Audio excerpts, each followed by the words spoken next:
Welcome to Nanak classes. दोस्तों, Nanak classes के YouTube channel पे आपका स्वागत है। आज है 18 फरवरी 2021 और 18 फरवरी 2021 के जितने भी most important Rajasthan current affairs के क्वेश्चन बनते हैं, आज हम उनका डिस्कस करेंगे। क्योंकि पिछले 7 से 8 दिनों से आपको करंट अफेयर्स की क्लास नहीं मिली थी और आपने बहुत सारे कमेंट भी किए, उत्सुक थे कि किस वजह से आपको क्लास नहीं मिली थी। तो ध्यान रखना, हम कहीं चले गए थे, पूरी टीम हमारी चली गई थी। स्काउट का कैंप था, वहाँ कैंप हमने ज्वाइन किया था। 7 दिन हमें वहाँ लगे थे। इसका वजह से हम, क्योंकि मोबाइल वगैरह जब कोई कैंप वगैरह होता है तो सब ऑफ रहते हैं, इस वजह से क्या हुआ कि आपको हम वीडियो नहीं दे पाए। अब हम इस वीडियो के माध्यम से और जो भी पीछे हमने 6-7 दिनों में क्वेश्चन थे उन सबको कवर करेंगे। अगले 3-4 दिनों में एक एक दो दो क्वेश्चन मिलाएंगे, क्योंकि एक साथ मिलाएंगे तो बहुत बड़ा वीडियो हो जाएगा।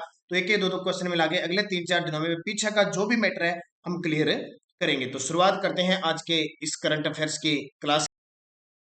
वीडियो को जल्दी से लाइक कर दो, शेयर कर दो अपने दोस्तों में। अगर आप चैनल पे नए हैं तो इसको सब्सक्राइब कर लो। पहला क्वेश्चन देखिए, बहुत ही इंपॉर्टेंट क्वेश्चन है। राजस्थान में सरकारी स्कूलों में साइंस लैब किस संस्था के सहयोग से बनाई जाएगी? बहुत बड़ी बात है। राजस्थान के जो सरकारी स्कूल है उनमें भी कंप्यूटर लैब की तरह साइंस लैब स्थापित की जाएगी। और इस लैब को स्थापित करने में, लैबों को स्थापित करने में किसका सहयोग मिलेगा? बहुत बड़ी बात। वो संस्था है IBM, international business machine corporation, जिसने विश्व को पहला कंप्यूटर दिया था। वो राजस्थान के सरकारी स्कूलों में साइंस लैब तैयार करने के लिए राजस्थान से समझौता किया है। तो राजस्थान में गणित और विज्ञान का लर्निंग स्तर सुधारने के लिए 6 से 8वीं तक, ये भी ध्यान रखना, कक्षा 6 से 8वीं तक साइंस स्टेम लैब तैयार किए जा रहे हैं। इसके लिए RSCIT और IBM के बीच क्या हुआ है? समझौता हुआ। RSCIT आप सभी ने कर रखा है लगभग, कंप्यूटर कोर्स जो 3 महीने का कोर्स होता है वो, और IBM जो है, ये दोनों मिलकर राजस्थान के सरकारी स्कूलों में लैब स्थापित करेंगे। इमेज में देखते हैं IBM, ये देखिए इंटरनेशनल बिजनेस मशीन कॉरपोरेशन। अब पूछा जाता है भाई कई बार, ये किसकी कंपनी है? अमेरिका की कंपनी है, ध्यान रखना। इसका जो हेडक्वार्टर है वो न्यूयॉर्क में। इसका हेडक्वार्टर कहाँ पे है? न्यूयॉर्क के अंदर इसका हेडक्वार्टर है। CEO इसके देखें तो CEO है इसके अरविंद कृष्णा। अरविंद कृष्णा इसके CEO है। और इस IBM की स्थापना हुई थी 1911 में, ये भी ध्यान रखना। और इसके संस्थापक कौन थे? चार्ल्स, इसके संस्थापक चार्ल्स रेनलेट, चार्ल्स रेनलेट फ्लिंट थे, ये भी ध्यान रखना। ये सारी चीजें आपके लिए इंपॉर्टेंट है। विश्व स्तर की और विश्व का पहला कंप्यूटर जो दिया था वो किसने दिया था? IBM ने ही विश्व को दिया था। तो ये सारी बातें आपके लिए इंपॉर्टेंट बन जाती है। दूसरा क्वेश्चन देखिए, उससे पहले मैं आपको बता देता हूँ, अन अकेडमी आपके लिए है। From 1 March 2021 discount on subscription will be changed from 10% और 5%।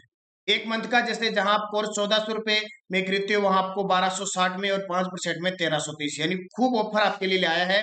Last few day to avail 10% discount, express now, use code Nanak classes.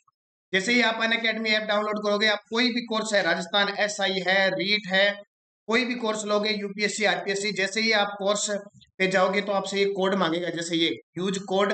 आप यूज कोड लगा देना नानक क्लासेज, और नानक क्लासेज लगाओगे तो आप कोर्स खरीदोगे तो आपको 10% डिस्काउंट मिलेगा कोर्स में। ये बहुत बड़ी बात है, ध्यान रखना। कुछ में 5%, कुछ में 10%। तो आज ही प्ले स्टोर से या वीडियो के डिस्क्रिप्शन में लिंक है, वहां से अन अकेडमी ऐप डाउनलोड कीजिए। दूसरा क्वेश्चन देखिए, गार्गी व बालिका प्रोत्साहन पुरस्कार में कौन सा जिला राज्य में टॉप पर रहा है? अभी हाल ही में गार्गी पुरस्कार दिए गए और बालिका प्रोत्साहन पुरस्कार दिए गए, उसमें कौन सा जिला पूरे राज्य स्तर में टॉप पे रहे? सबसे ज्यादा किस जिले की बालिकाओं ने गार्गी और बालिका प्रोत्साहन पुरस्कार जीते? तो उत्तर आ जाएगा जयपुर। सबसे ज्यादा जयपुर, 2 नंबर पे सीकर, और अंतिम स्थान पे रहा जैसलमेर। तो यहाँ देख सकते हो, जयपुर प्रथम स्थान पे, दूसरा सीकर, और अंतिम में जैसलमेर रहा। गार्गी पुरस्कार, अब बात आती है गार्गी पुरस्कार किस बालिकाओं को दिया जाता है? तो 10वीं में अगर 75% अंक लाती है बालिका तो 2 किस्तों में 6000 की राशि दी जाती है। ध्यान रखना, 6000 की राशि 2 किस्तों में 75% अंक लाने पर। और इस योजना की शुरुआत हुई थी 1998 में। बालिका प्रोत्साहन योजना, ये 12वीं क्लास में 75% से अंक अगर बालिका लेके आती है तो 5000 की राशि एक किस्त में दी जाती है। यह योजना 2008 में शुरू हुई थी। क्वेश्चन पूछा जाता है, गार्गी पुरस्कार का संबंध है 10वीं में 75% से अधिक अंक और 2 किस्तों में 6000 रुपए। और बालिका प्रोत्साहन योजना 12वीं में 75% है, 5,000 की राशि दी जाती है। तो इन दोनों बातों का ध्यान रखना है। तो टॉप पे कौन रहा है? जयपुर रहा है। तो ये आपके लिए इंपॉर्टेंट बात बन जाती है। अगला क्वेश्चन देखिए, राजस्थान के किस साहित्यकार की कृति को मध्य प्रदेश सरकार ने कॉलेज विद्यार्थियों के पीएचडी कोर्स में शामिल किया है? राजस्थान के किस साहित्यकार को जो कृति है वो मध्य प्रदेश सरकार ने, राजस्थान का साहित्यकार है और मध्य प्रदेश सरकार ने अपने कॉलेज विद्यार्थियों के पीएचडी में कोर्स में शामिल किया है, तो वो है हरिराम मीणा। कौन है? हरिराम मीणा। कहाँ के है? तो सवाई माधोपुर के।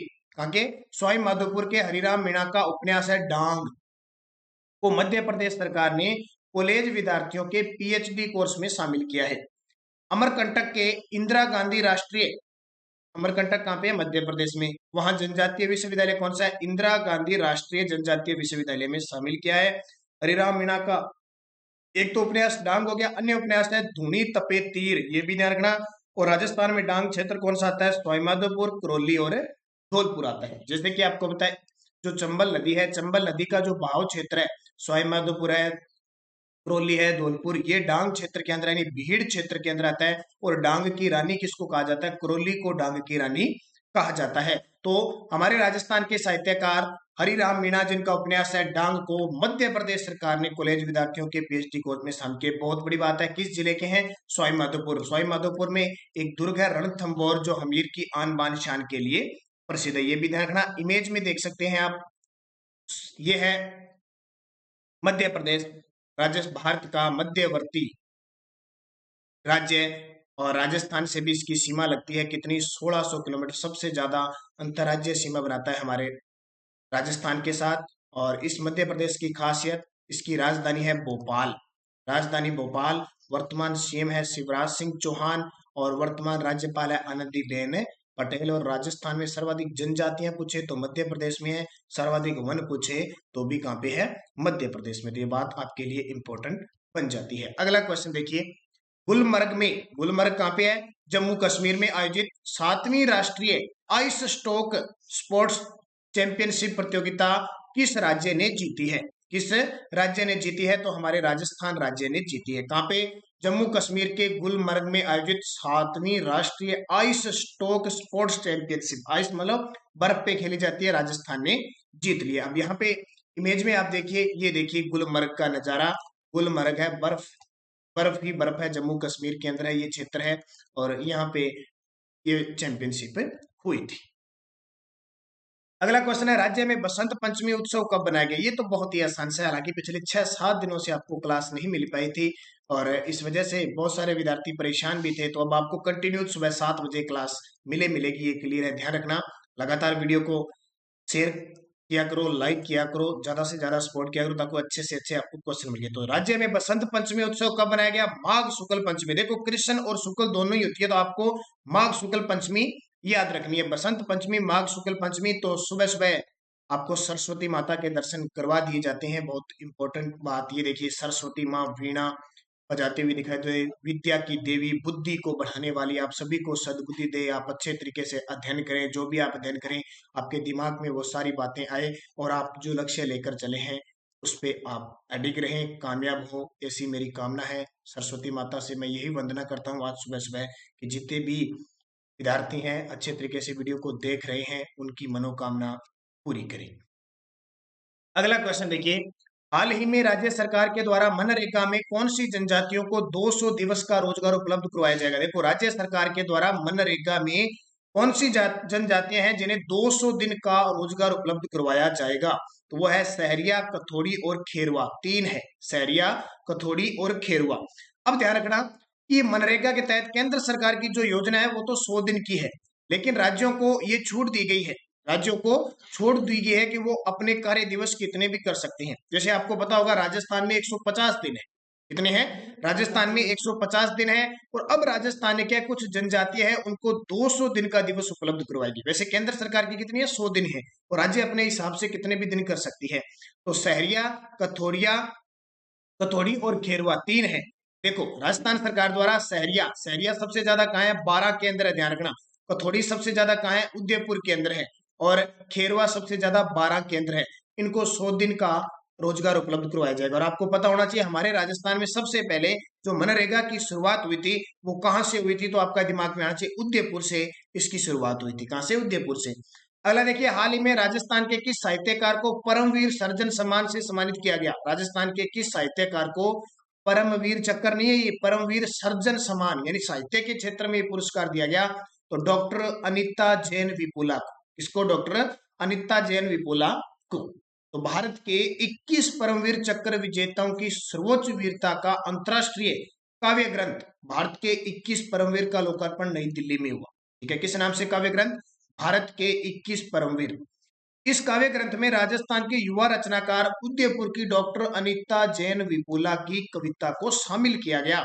उन्हें वीर सपूत परमवीर चक्र विजेता अब्दुल हमीद पर एक कविता लिखी थी, इसलिए उनको परमवीर सर्जन सम्मान से अलंकृत किया गया। बहुत बड़ी बात है, डॉक्टर अनीता जैन विपुला ने परमवीर चक्र विजेता से सम्मानित अब्दुल हमीद पर कविता लिखी थी, इसलिए इन्हें परमवीर सर्जन सम्मान से सम्मानित किया। तो ये इंपॉर्टेंट क्वेश्चन है।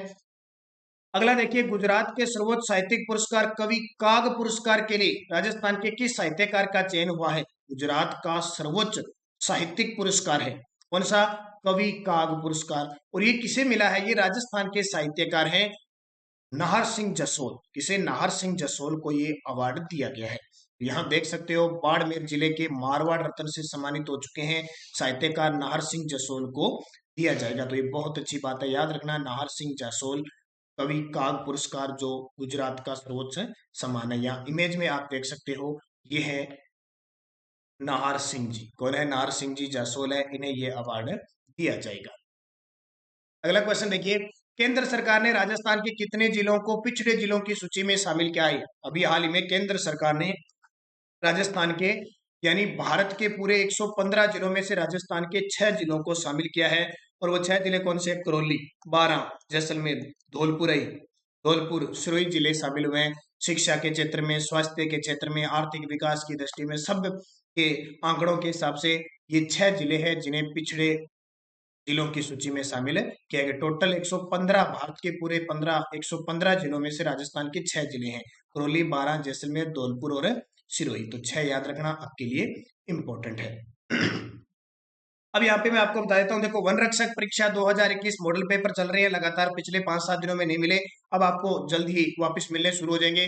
जनवरी के टॉप 100 क्वेश्चनों का आपको वीडियो मिल चुका है, वीडियो के डिस्क्रिप्शन में भी लिंक है, वहां से देख लेना। जिस विद्यार्थी ने नहीं देखा है जरूर देखें। और ये देखिए, राजस्थान अध्ययन की हमारी बुक चल रही है, कक्षा 6 पूरी हो चुकी है, 7 पूरी हो चुकी है, 8 के 2 चैप्टर हो चुके हैं, कल आपको दूसरा चैप्टर मिला था। तो जो विद्यार्थी वन रक्षक, वनपाल, रीट किसी की राजस्थान के एग्जाम की तैयारी करे, ये वीडियो जरूर देखते रहे, आपके लिए बहुत इंपॉर्टेंट है। कल मैंने 1857 की क्रांति डाली थी स्पेशल राजस्थान में, एक भी क्वेश्चन वहां से बाहर नहीं जाएगा, इतने बढ़िया क्वेश्चन है। तो आप इन वीडियो को जरूर देखते रहे, आपके लिए ये इंपॉर्टेंट साबित होंगे।